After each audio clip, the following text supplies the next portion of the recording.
What's up guys, welcome back to another video. So in today's video I'm gonna actually be getting back into the cars, and for today I'm actually gonna be focusing on the E36, because if you guys did see that last update video on the cars and stuff, and where I did the brakes on the 4Runner, I kind of showed you guys that the E36 has been on jack stands for a long time now. So I kind of want to address that. For those of you guys who don't know what I'm talking about, the E36 is chilling over there with the rear end lifted up. And the reason why it's been on jack stands for a long time is because I was having some issues with the axle bolts that actually bolt the axles to the diff. They would keep backing off all by themselves. Pretty much every time I drove it, I would come back and some of those bolts would be loose. I did already try putting Loctite on it, and I did a little bit of research and found that the factory bolts, they actually have these little washers that kind of have splines on them and lock in place. So I did look around and try to order them, and pretty much every single website that I found that had them, they wouldn't get here for 3 weeks or so. So I don't know if that's just a supply chain issue or what, but I didn't want to wait that long. So I just went over to Ace Hardware and just got me some of those little lock washers, and we're gonna give that a try, see if that works, see if that holds it in place. So hopefully in a little bit the E36 will be all good to drive, and hopefully there won't be any more issues with those axle bolts. But we'll give it a try, we'll see. And after that, if it does kind of address it, I kind of want to cruise it around. I'm not too sure what else I'm going to get into after that. But another thing that I do want to do, but I might save it for the next video, is I want to make another video kind of going over the custom brake lines, and just kind of give a little bit more information, go a little bit more in depth, and hopefully answer a lot of the questions that I got after I made that first brake line video. So yeah, if you guys do have any questions, make sure you guys drop it in the comments in this video. That way I can know what to address when I'm actually making the video for the brake lines on the CB7. Along with that, I am going to be doing a couple things with the fuel lines also. So if you guys have any questions about the fuel system, drop it in the comments also. I want to address all of that stuff. And yeah, I'm just going to kind of go through the whole process of kind of planning out the brake lines, the difference between hard lines and flexible lines, and just all that stuff, you know, just because over the years I have gotten way more confident with brake lines and brake systems and stuff. So yeah, I know a little thing or two when it comes to the brake lines and brake systems. So drop those questions and keep an eye out for that next video. But anyway, let's just get into today's video. Let's get that E36 off those jack stands finally.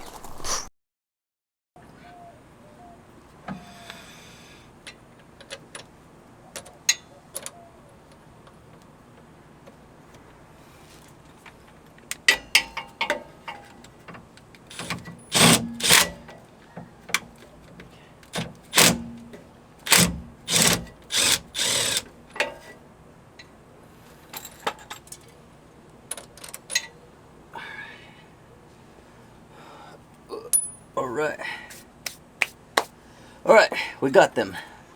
Alright guys, and down here under the E36, I already pretty much got most of the bolts out already. So I have these bolts all chilling right here.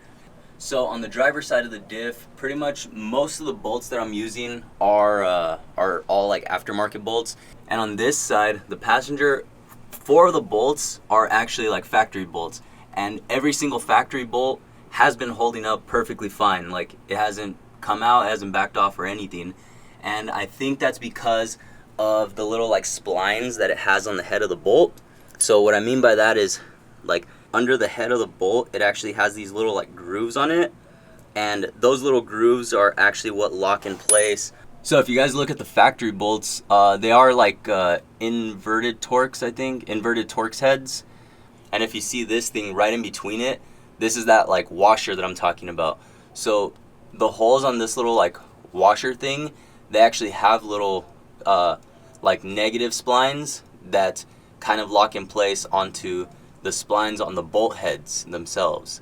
So I think that's kind of what's holding it. The only thing that's making me question that is the fact that these factory bolts right here, they don't have that washer, but these have been holding up just fine. I even put these lines on, so these are to tell if the bolt has backed off. I did that on a lot of the suspension components. So again, all of the factory bolts have been holding up fine. No loosening, no backing off or anything. And I think it's just because of that like spline locking thing on the head.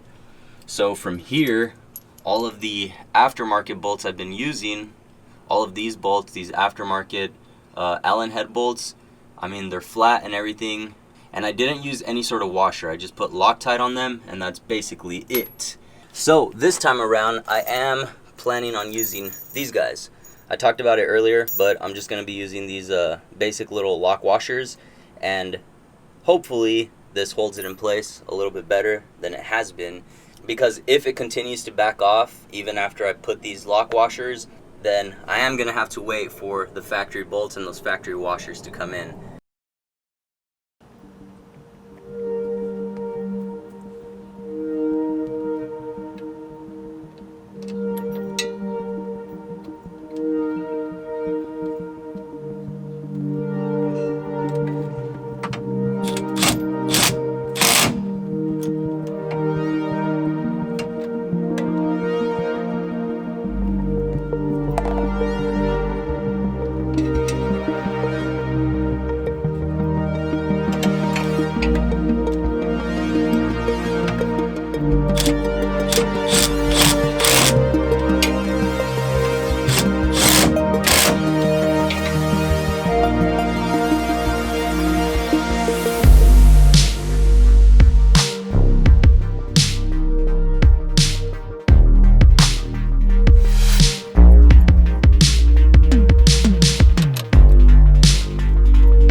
And just like that, it's off of the jack stands. So I'm honestly gonna try starting this thing, see if it still starts.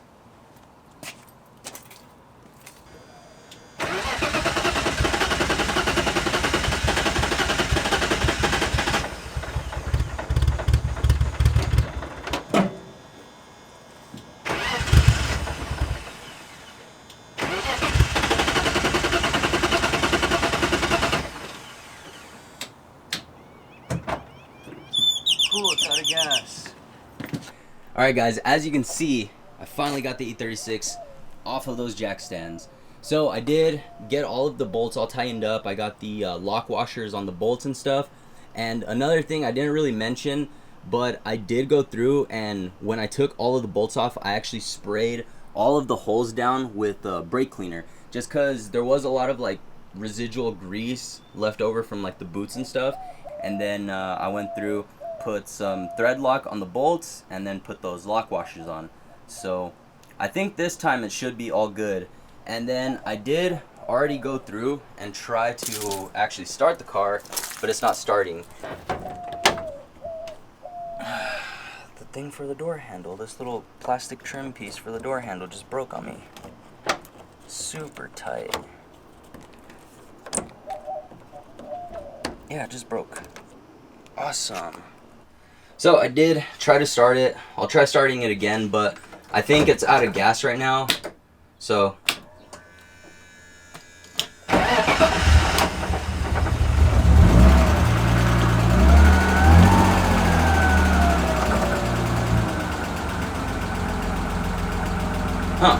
it did just start.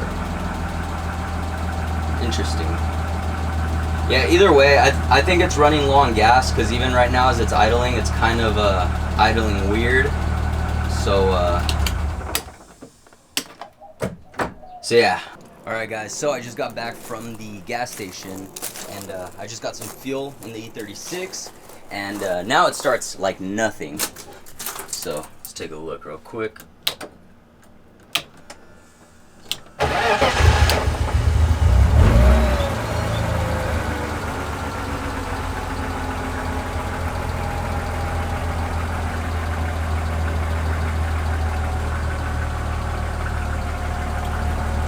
Idling just fine, starts like nothing. So yeah, we're all good to go. I think I'm about to go for a little quick test drive. Alright guys, so it's the next day. I did take the E36 for a test drive, but I didn't really film too much because it was not a long test drive. I didn't have any issues with the axle bolts, but the car did develop some other noise. It's really loud. It's like banging. I'm thinking what it is the actual like drive shaft banging up against the exhaust, but it seemed to be going at the same speed as the car or the wheels. So I know it is something like driveline related, so either the drive shaft, axles, the diff, transmission, something like that. But it does sound like it's banging up against like the chassis or another thing. I really think it's the exhaust. But either way, I am gonna have to get this thing back up on some jack stands again and just kind of investigate down there, see if I'm pretty sure I'm gonna be able to see some marks because it was banging pretty hard. So hopefully I could find it pretty quick. Hopefully I could fix it pretty quick. So yeah, let's get the rear end lifted and let's investigate. All right guys, so here we are under the E36 and I did already find the issue. So if you guys look over here, look at this.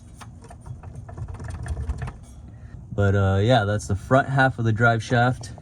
And then over here, there's like the intermediate part with the U-joint. And this right here should be a complete bushing all the way around. But this one is completely torn. So yeah, this drive shaft is going to need some attention for sure. So yeah, that kind of sucks. That's a little bit more damage than I actually thought was going on, but that does kind of make sense for the noise that I was hearing, because man, it was banging. Other than that, I didn't really drive the car long enough, I don't think, for these things to be coming loose, but none of them have come loose so far. So that is a good sign, I guess, but I'm gonna have to drive it more than that to actually like test it out. So right now I'm not too sure if the lock washers worked. And I don't think I'm gonna find out before the end of this video, which is a huge bummer. But yeah, anyway, on to the next thing. Let's get, oh man, am I even gonna fit down here? Oh, look, this is a tight fit. All right, and then over here, this is, you can see that's where the shifter is. If you look over here, you can just tell just by looking at the guibo, it's all ripped up and shredded. And then, yeah, you can kind of see all the movement in it. So that does lead me to the next thing, which I did talk about before in another video. I do want to replace the shifter very soon and put a garagistic shifter. So this kind of works out in a way, because I think it does make it a lot easier if I actually like drop the drive shaft to install that shifter. So I'll probably just do that all at once, get the guibo, get that bushing, and then install the shifter with the DSSR linkage and all that stuff. So yeah, it should work out pretty good. Hopefully that solves any drive shaft issues. But yeah, the biggest bummer is that I'm gonna have to wait to order the parts to be able to fix this. So it won't be in this video, but look out for the future. So if you guys remember back when I did the custom brake lines on the E36, I actually originally planned it out with this little like parking brake lock here. So I want to go through and actually put this back in, because if you guys remember, it wasn't really working for me, like nothing would happen. But as I went on, I actually found out that the problem was the actual push rod going to the brake master cylinder. So that push rod just wasn't adjusted correctly to the pedal, and pretty much at all times it was pressing the brake a little bit. So there was a brake pressure going through the entire system at all times. And the way this thing actually works is you press the brake and leave it pressed, and then you press this thing in, and that should lock all the brake pressure within the lines, and it acts as like a parking brake. So the way you actually deactivate it, or the way you turn it off, is you just press the brake again, and that will pretty much make it so that it's not active. So since the brake pedal was being pressed at all times, I think that's what was causing this thing not to work. So I want to go through, put all of this back on. Here's the little brake line for it. Put this back on and give it a try again, and hopefully this time it'll work now that I fixed that thing with the master cylinder and the push rod and stuff. So give that a try.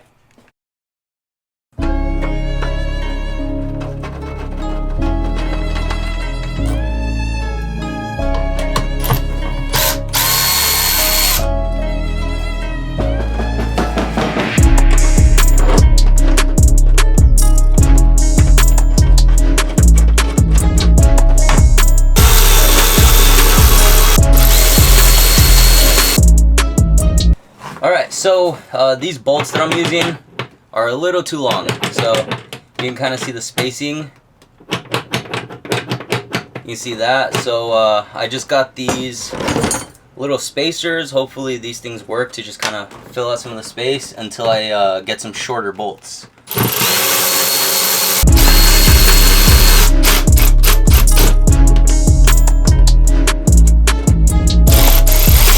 Look at that, boom.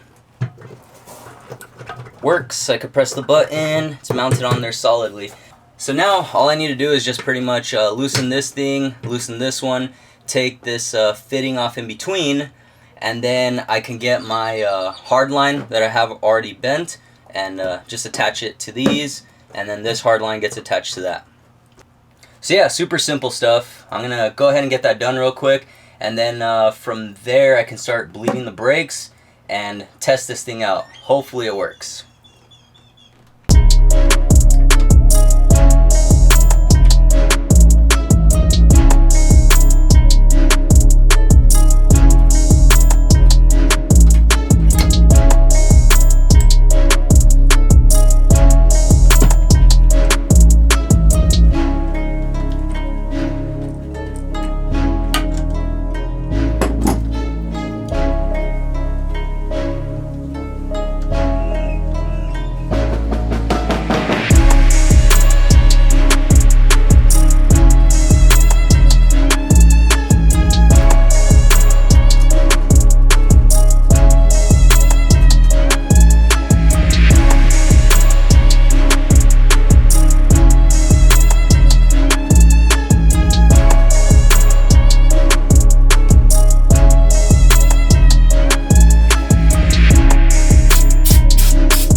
Alright guys, there we go. Got that parking brake lock on, and then the original hard line from the brake master cylinder, all good to go. Got them all tightened up. So from here I just need to go through and bleed the brakes. For right now I'm only gonna bleed the rear brakes because this is where the air is introduced into the system, because I just put this new line in here, so all of this and some of this pretty much has air in it. So I need to get rid of all of those air bubbles, bleed it, make sure this is all good to go. Then we can actually test the parking brake. And hopefully now that I actually solved the issue with the brake master cylinder throw and the push rod and all that stuff on the pedal, hopefully now this parking brake lock will actually work and won't be turning off all by itself. Alright guys, so I'm about to start bleeding the brakes now, and I'm actually going to be bleeding them all solo. So I did do a video before where I kind of like showed you guys how to bleed your brakes when you're the only one doing it all alone. You can definitely gravity bleed it and stuff like that, but this is a little bit of a faster way. All you're gonna want to be able to bleed the brakes is a little hose that'll fit over the bleeder screw. You're gonna want to get a zip tie, like a small zip tie or something, and that way you can seal it against the actual bleeder screw and just make sure there's no air that can escape From there, you're gonna want some sort of container with fluid in it. So I just have this water bottle. Realistically, you probably shouldn't use water. You should probably fill it up with a little bit of brake fluid, a little bit of the old brake fluid or something like that. But you just want something so that the hose itself can actually be submerged. So the other end of the hose isn't just going to like the air, because what we're gonna do is put this on the bleeder screw, tie it up with a zip tie, put the other end in the hose, and I'm just gonna be in the car pumping the brakes. And with the one bleeder screw cracked, all of the pressure is gonna come out of that bleeder screw, and by doing that, it's gonna push out all of the air bubbles and stuff. So in order for there not to be any sort of like air introduced back into the system, that's why we submerge it. So since the other end of the hose is submerged, it shouldn't be letting any sort of air into the system or any sort of air bubbles back in. It's just going to be pushing it all out. And another thing that I like doing is I actually have my phone set up down in the bottom, just taking a video of it, and that way I can just go back and review the video and see if it stopped pumping out air bubbles. So another thing, I definitely would recommend making sure you have a clear hose so you can actually see and confirm that there are air bubbles coming out or the air bubbles have stopped. So another thing, you do want to have some brake fluid handy, because doing it this way, it does kind of waste the brake fluid a lot faster, since you are just pumping the brake fluid straight out of this hose. And you'll want to pump it a couple times, then check your master cylinder, make sure it doesn't run out of fluid, because as soon as it runs out of fluid and it sucks in some air, and then boom, you'll have to repeat the process on all four wheels. So you definitely don't want to do that. Make sure that you keep the master cylinder all topped off.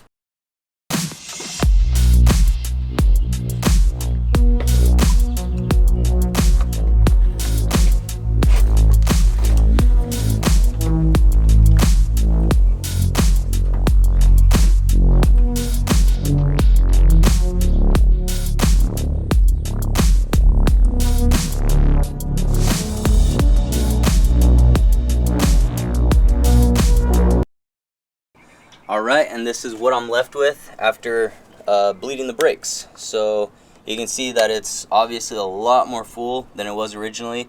After the first caliper that I bled, I actually kind of poured out some of the water, because if you ever notice, brake fluid and water don't really mix. It's kind of like oil, but the brake fluid will chill at the bottom, water will be up at the top. So I just kind of spilled out half of it, and most of this is all old used brake fluid. So yeah, that's what we're left with right there. So everything is all bled, ready to go. So now I'm gonna go ahead and test out the parking brake lock and see if it works. If you guys take a look, the parking brake lock is all mounted, the hard line is in place, and let me just make sure it's in neutral. Alright, so it's in neutral. Let's take a look and let's try pushing it back and see if it moves.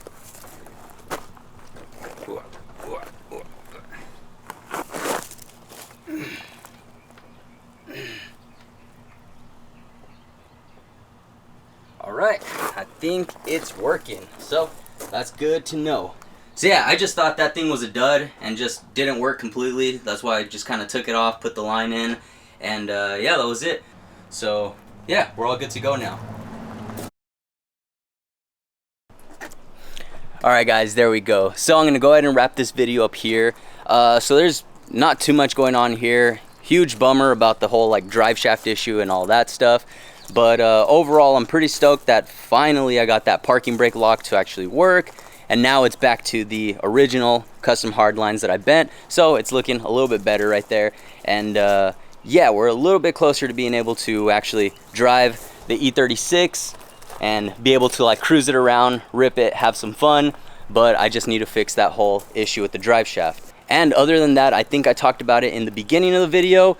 If you guys are curious or have any questions about anything with custom brake lines, like how to plan it, how to pick materials, bending, and just little tips and tricks on custom brake lines and custom fuel lines, make sure you guys drop your questions down in the comments, because the next video I'm actually going to be getting started on the brake lines and stuff for the CB7 Coupe. So I'm super excited about that. This video should go in depth, and I'm just gonna give you guys a lot of my little tips and tricks and stuff like that, and just things that make my life easier whenever I'm bending brake lines and all that stuff. So make sure you guys drop that in the comments if you guys did learn anything new today, or if you guys did enjoy just kind of seeing some of the progress with the E36. Make sure you guys hit that thumbs up and keep an eye out for the next video. Oh yeah, and before I forget, I do have merch live on my website. The link is in the description, so make sure you guys check that out. And like I said before, I did design all the graphics myself, so they are really simple and stuff, and most of the graphics are just kind of lean towards like the CB7 and the engine build with the CB7. So if you guys are interested in getting some merch for like single cams, F22s, CB7 stuff, make sure you guys check out that website. Link is in the description. It'll really help support the channel, really help out with the builds and stuff, help the progress roll along. So yeah, make sure you guys check that out. And other than that, I'll see you guys in the next one. Later.